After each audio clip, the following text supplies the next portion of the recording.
Sometimes the world changes in such a way that people don't even realize they are living through a transformation. Borders shift quietly, power balances move slowly from one hand to another, and rules that seemed permanent can suddenly stop working. There are very few periods like this in history, and today we stand at the threshold of one, a shift that reaches far beyond economics. It is shaping politics, law, data ownership, identity systems, and the core social contracts that hold humanity together. You may not notice it today, it may feel like an ordinary moment, but the money sitting in banks, the authority of nation-states, the way corporations operate, and the systems used to verify identity are changing irreversibly. What we call money, who truly owns property, and how identity is defined in a digital world are being rewritten, line by line, code by code. This may be one of the most silent yet radical transitions in human history, a transformation happening beneath the surface of daily life. At the invisible center of this transformation lies a technology many still reduce to a single word, Bitcoin, yet that is only the tip of an enormous iceberg. The true depth of the story is far greater, and many experts argue that blockchain, more than artificial intelligence alone, will define the next global transformation.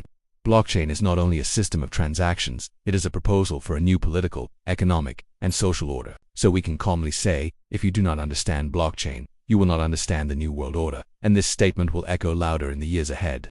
Blockchain does not simply redefine technology, it redefines power, authority, and the nature of trust. This is not a slogan, not speculation. It is the fundamental reality of the age we are entering.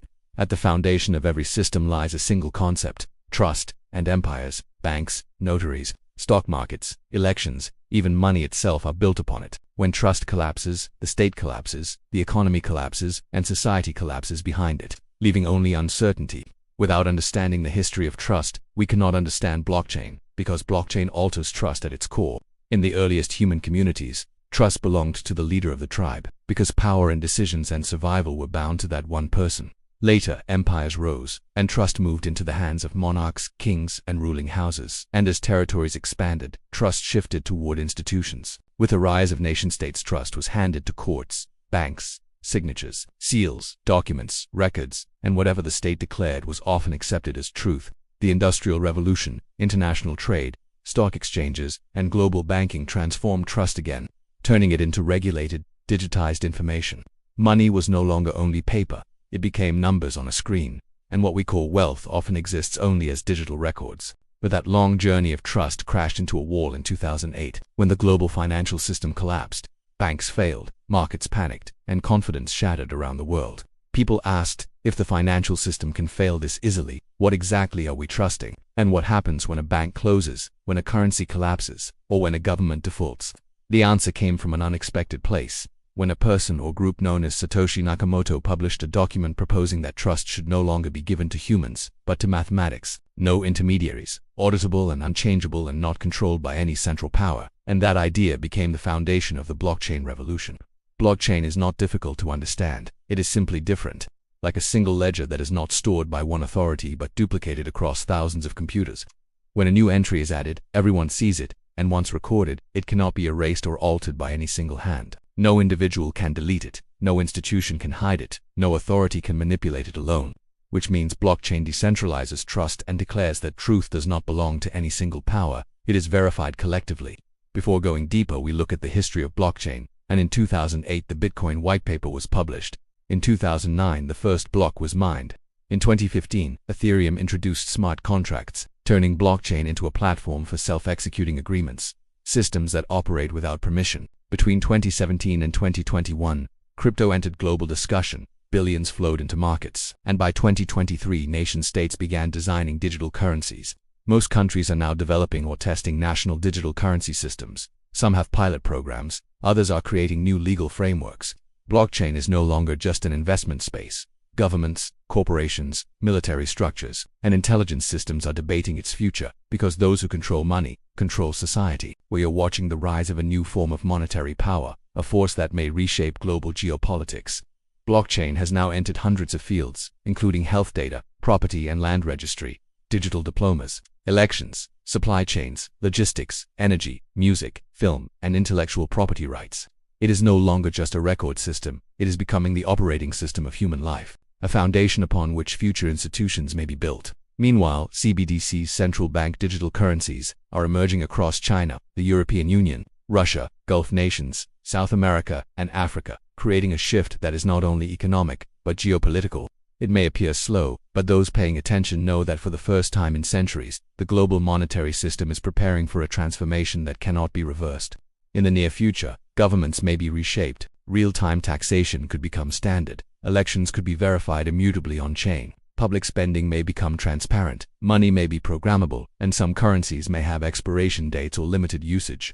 Data ownership may return to individuals, and people may store, rent, or monetize their digital identity, turning personal information into personal income. Metaverse combined with blockchain could reshape work, and new models may emerge: create to earn, learn to earn, work to earn, structures that redefine labor and value. Two futures appear before us: a decentralized age of freedom, or a digital totalitarian system with tracked spending, behavior restrictions, and invisible control. Technology will not decide which future comes to pass. The intentions of those who wield it will. Blockchain is not just software, it is a system proposal that may redefine government, economy, property, society, law, and human relationships. So the statement is not an exaggeration. Those who do not understand blockchain will not understand the new world order, and those who do not understand will lose their voice in the future. Money may change, states may change, and the structure of society may change, but one thing is certain: if we do not understand this transformation, we cannot defend our future. And this is not only about technology, it is about who controls value, identity, and truth in the next era. And history shows that every shift in power is followed by a shift in truth. Writing shaped civilizations, printing reshaped religions and governments, machines shaped nations, and the internet shaped information control. And now a new question emerges: who will control trust itself? Blockchain challenges the idea that one authority must verify our existence, our property, our votes, our credentials, or our financial lives. It suggests that trust can be distributed, encrypted, verified mathematically, and shared without permission. This transition will not be smooth. Those who benefit from the old system will resist. Some nations will embrace decentralization, others will weaponize it, and corporations may empower or restrict people. Legal battles, regulations, and ideological conflicts are coming, and the question for each of us is this: will blockchain build a freer society, or a more subtle, invisible form of control? The answer depends on how informed we are, how prepared we are, and whether we participate in shaping this future instead of watching it be shaped for us. And as we step into this new era, we must remember that every technological revolution reshaped not only the tools we used, but the meaning of being human, the way we relate to each other, and the structures we build our lives upon. Blockchain is not a distant idea or a trend to be ignored. It is a mirror held up to our future, asking whether we will build systems grounded in transparency and shared trust, or allow the architecture of power to become even more hidden.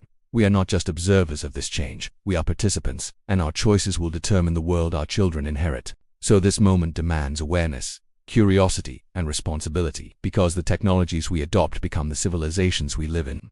When we look back decades from now, we may realize that this was the turning point, the moment humanity had a chance to redesign trust, to redefine value, and to reclaim its voice in the digital age. The question that remains is not whether blockchain will shape the future, but whether we will shape blockchain, or leave that responsibility to others. If you're ready to continue exploring, like the video, subscribe, and join the conversation in the comments. The discussion is just beginning.